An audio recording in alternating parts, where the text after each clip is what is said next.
So this video is for Lee. Lee, so you will use any plate that you have in your kitchen. In this case, I'm using this one. And you will put it in the top of the fabric and trace your circle. Circle is traced, then you can go ahead and cut it. In this case, I'm just going to cut one, although you can cut, if you want, multiple layers of the same fabric that you're doing. Now that I have my circle cut, I'll go ahead and fold it in half.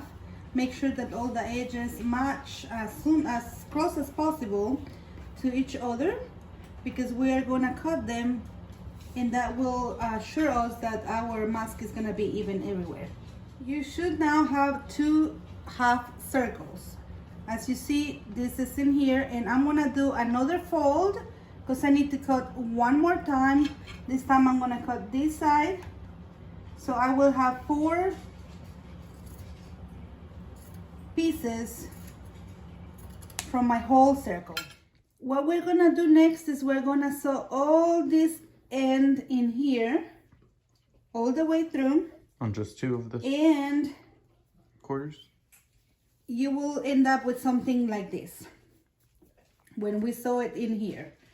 Of course, with one full circle you can make one mask, but I like to make mine 2-sided, so I will use one color fabric in one end and one color fabric in the other side.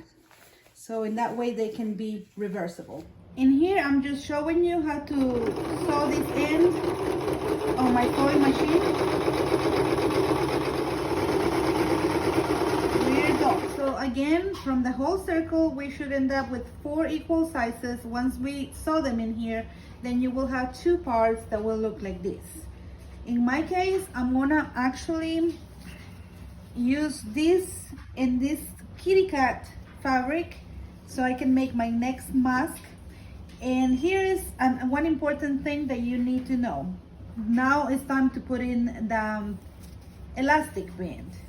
You will measure your head. Of course, you don't want it too tight because you're gonna be suffocated. And in this case, I have a lot of elastic, so I don't care how much I need, as long as I feel comfortable, and my customers too. The measure has to be from here to here. Just try to squeeze it just a little bit, not that much, just a little bit. So now you should have 2 stripes of elastic. You are gonna hold them one on the top of the other, like to make it a square in here in the fabric. You will put it in here with the pin, a safety pin, on the part that you want it to be viewable or be the outside part, because once we sew it, we're gonna actually have to flip it. So you will put this in here, and remember, this needs to be straight, right? So here, this line goes on the top. We are gonna follow. This line also has to be on the top in this side. If you don't do that, then it's gonna be twisted at the time that you flip it around. So we're gonna put it together in here, and then we're gonna use this other fabric. All this is gonna stay in the middle in here, and we're gonna use the fabric to cover it up. Again, the part that is sewn here goes outside, the nice part goes inside in this time. If you like, you could use safety pins to keep them together. In my case, I guess I have made too many already that I know how to work it. So we are going to go all the way around. As soon as you pass the middle part from the next round, see, I sew from here all the way here to here. As soon as you pass this area, stop. You're gonna then have to leave a hole from here to here. Make sure that it's in here, in that way you can sew the elastic to bring additional support. So what I do is I lift my sewing machine and leave enough thread until I can make it to the other side, and then now I'm ready to close this all along. Now you should have a little hole in here. You're going to first take the safety pins out. Be careful, don't pinch yourself. I have one, and I have the other one. And now we are ready to flip this inside out. So you have to just push all the fabric through this little tiny hole outside. All right, so now it's all the right side. We have one side, one color, one side, the other color. I like to start my outside sewing in this area right here, because if you know how to sew in the sewing machine, you should know that you need to bring the sewing machine just a little bit back, and that way it will be stronger and it will not come undone.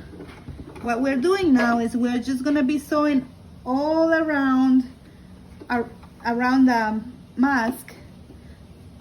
In that way, it's not going to be looking just like a bag of potatoes. Remember, we start from this area right here and we went all around. In here, I want to show you how our little hole looks like. So what I do is I just, with my finger, I press it. If you want to iron it, I guess you could iron it. I'm a little lazy, so I will just put my finger there. And then I'm ready to just close it all the way. And I will end up in here as well. And our product is finished. Now you will cut any excess of thread, and our mask is done. So, for the purpose of showing to you how this looks, I want to wear it, but I probably will have to keep it for me. As you see, this area covers very good, and it also covers in here. It's not that tight, so you can move it. And you also have this other one for support. So your whole face is covered. And now, if you don't like that pattern, remember you can always flip it the other side and you have this color on the other side. You choose your fabric, any fabric you want. I will suggest to use fabric that is not that thick, because it will make it hard to breathe. And thin fabric is okay, because remember you're using two. So in that way you can still protect yourself. And that's all. I hope you like it.